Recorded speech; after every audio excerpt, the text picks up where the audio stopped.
Welcome back to my channel. The wrestling world has just been thrown into complete upheaval, and what unfolded has shaken the foundation of everything fans thought they knew about loyalty, reality, and the invisible borders between rival companies. In a moment that felt unreal even by professional wrestling standards, a figure from WWE's past surged back into the spotlight with a revelation so explosive that it instantly rewrote the narrative surrounding the most mysterious storyline in recent memory.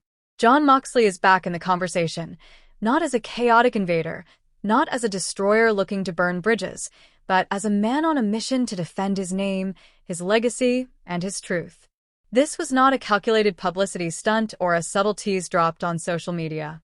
This was raw, emotional, and confrontational.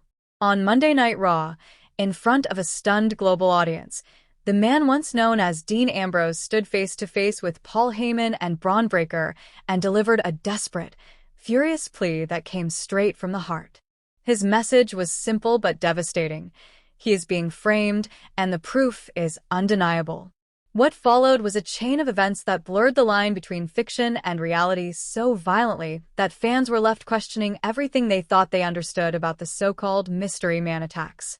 The arena itself was still vibrating from the ruthless dominance of the Vision's enforcers. Chaos lingered in the air like smoke after an explosion.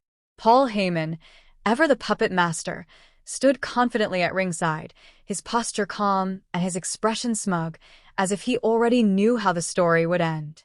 Beside him, Bron looked every bit the unstoppable force, standing tall in the ring, embodying the physical manifestation of Heyman's twisted vision. As the crowd buzzed with anticipation and anger, Heyman lifted the microphone and began spinning yet another calculated speech, weaving his familiar narrative about inevitability, destiny, and the future bending to his will. It felt routine, almost expected, until suddenly everything went wrong. Without warning, the broadcast feed began to glitch.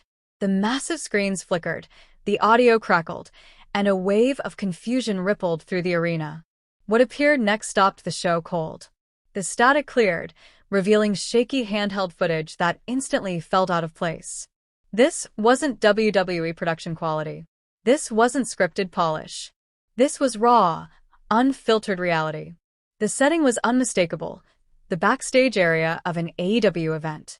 The timestamp in the corner told a chilling story all on its own. The date was the night of WWE Survivor Series. As the camera steadied, there he was.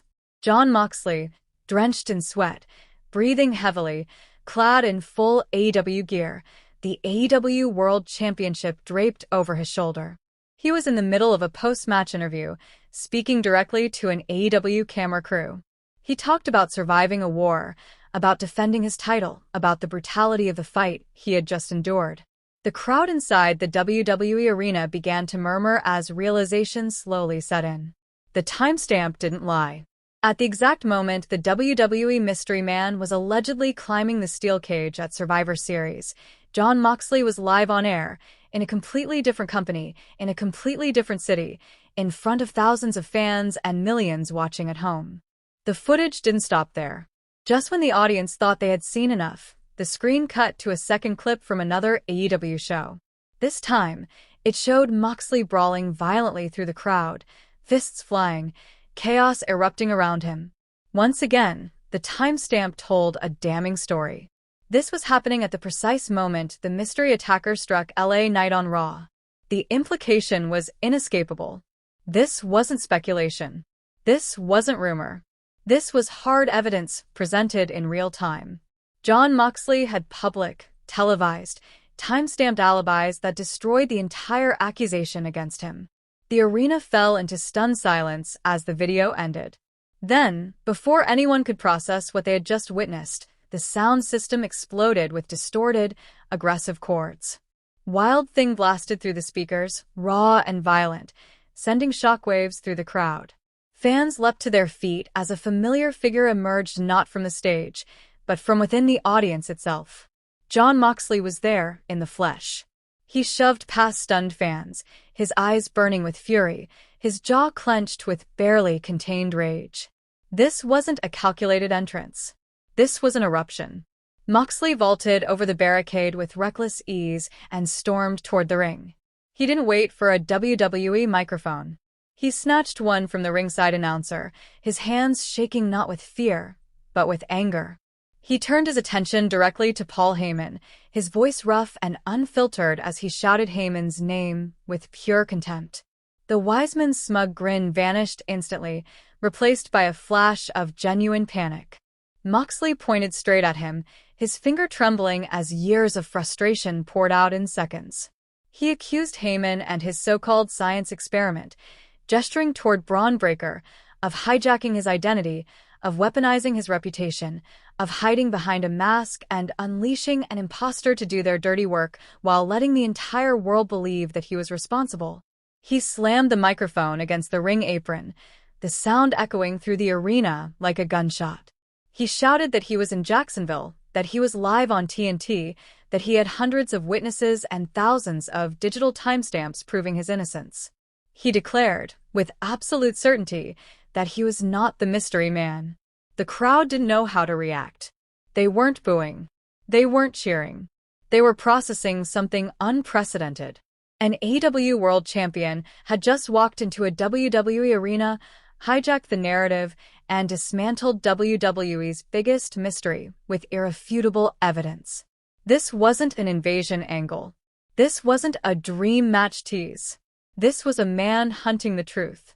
The implications are staggering. If Jon Moxley is telling the truth, and the evidence suggests he is, then someone else has been wearing that mask. Someone else has been carrying out these brutal attacks. Someone else has been manipulating the chaos while hiding behind Moxley's name. The question now isn't whether Moxley is guilty.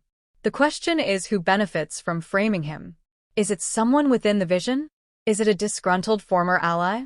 Is it a master manipulator pulling strings from the shadows? Could it be Seth Rollins, whose history with mind games and deception runs deep? Or is it someone even closer, someone hiding in plain sight? One thing is certain.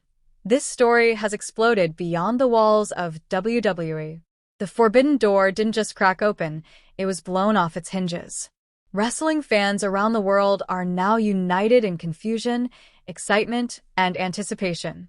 Lines have been blurred, realities have collided, and the hunt for the impersonator has officially begun. Jon Moxley isn't just clearing his name. He's chasing his own ghost, and as he made clear with fire in his eyes and conviction in his voice, no one is safe until the truth is exposed. The tension only continued to escalate as the weeks passed, and the sense of danger inside WWE grew heavier with every episode.